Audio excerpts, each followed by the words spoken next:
Hey, what's going on, Flix Talkers? Welcome back to another movie review, and this time an early movie review coming out this Thursday, a Netflix film entitled The Wasteland, aka The Beast, aka El Páramo. Now, this film is a Spanish horror movie from Spain, and this is the debut feature film from short filmmaker David Casademunt. And the Wasteland cast include Inma Cuesta as Lucia, Roberto Álamo as Salvador, and Asier Flores as Diego. Now, this film is rated R. It has a runtime of 1 hour and 32 minutes, and here is the quick synopsis for The Wasteland. The tranquil lives of a family isolated from the rest of society are disturbed by a terrifying creature, testing the ties that bind them together. Now, it really goes without saying, but all of my movie reviews are going to be completely spoiler-free unless otherwise noted in the title. So the information I will be talking about along the way, or the clips I will be showing, are from the official trailer.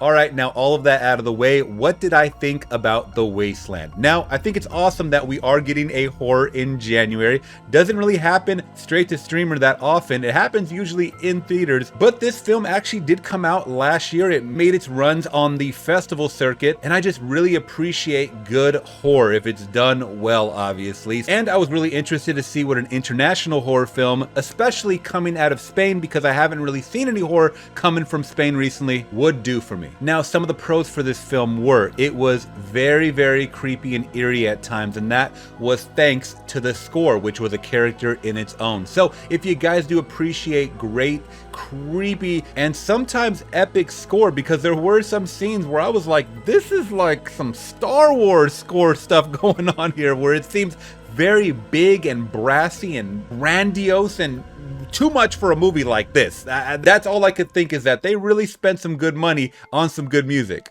But at the same time, with that eerie, creepy, big music, it was very beautiful music at times, and that adds to another pro of mine. It really lent to the surrounding atmosphere. Wherever they filmed this, it looked beautiful. It looked very, very vast and like there was nothing out there. This family looked like they were very, very secluded, isolated, and anything could happen to them and no one would find them for months, if not years. Now, next up, another thing I liked is practical gore effects. Now, love them or hate them, I really, really love them. I grew up, I'm a kid born in the 80s, raised in the 90s, so all of that original practical gore effects, as much as you can get gritty with some of the instruments that you guys are using, use real blades. That was all being conveyed here on screen with a very, very dark and murky palette that really added to all of the gore once again, once you saw the blood or the intestines of animals or people for that reason. I think if you are a gore hound like myself, the scenes where it did definitely lend itself really were a good payoff. Now, next up, the character of Diego, played by Asier Flores, and hopefully I'm pronouncing that name correctly. I am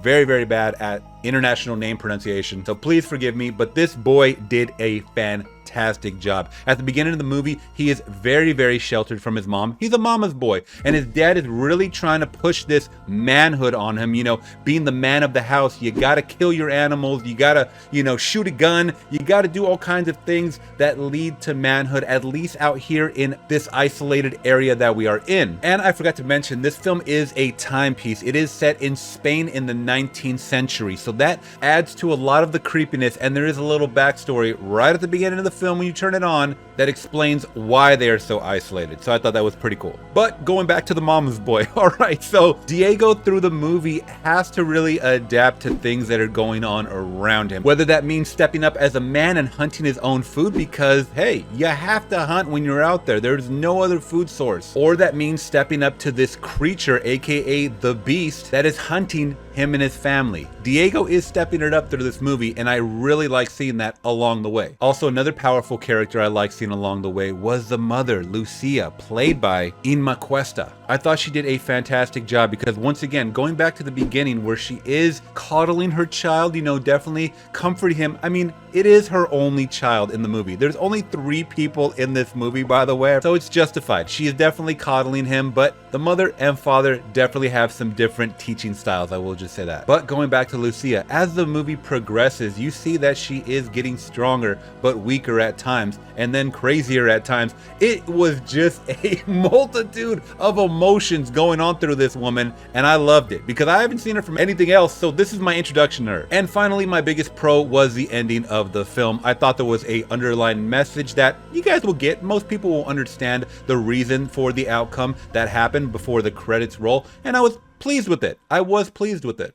Alright guys, now jumping to my cons, or pretty much what I didn't think worked in The Wasteland. I will just say this, the slow pacing. If you guys are not used to snail-paced horror movies, this one ain't for you. If you guys don't dig The Witch, this one ain't for you. These are the types of horror movies that leave it all up to your imagination. Are these things real? I don't know. Is this all in their head? I don't know. So I think sometimes the mystery and the element of seeing less is more. At least for me, sometimes it is. I think for the general public, they're not really going to gravitate towards a film like this unless you're into all styles and types of horror movies, not just slashers or the latest jump scare movie. I think you're going to have to appreciate real, true horror and thrill making movies, and cultural lore movies for that matter, because that jumps to another con of mine. This movie is based on a folklore tale. You could definitely tell that, and I don't think that's any kind of spoiler whatsoever. So the beast, this story that is being told,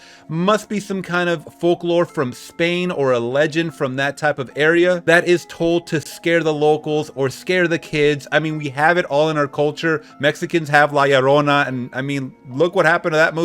But sometimes nowadays that folklore is best told by word of mouth, even by book, but maybe not in movie form. And I think that's what most people are gonna get, that this movie was not scary whatsoever. And I will agree, this movie was not scary whatsoever. Yeah, we saw glimpses of the beast here and there, and at some points we saw him too much, because once again, less is more sometimes. And when I finally saw the beast, I was pretty let down. So I think all in all, the saving grace of this film, The Wasteland, The Beast, El Páramo, its saving grace of this film was the acting, was the talent on screen, and the story was okay along the way. It's just one of those things you're gonna have to appreciate good cinema and movie making. And all of that being said, my pros and cons for The Wasteland, I give this film a solid 3 out of 5.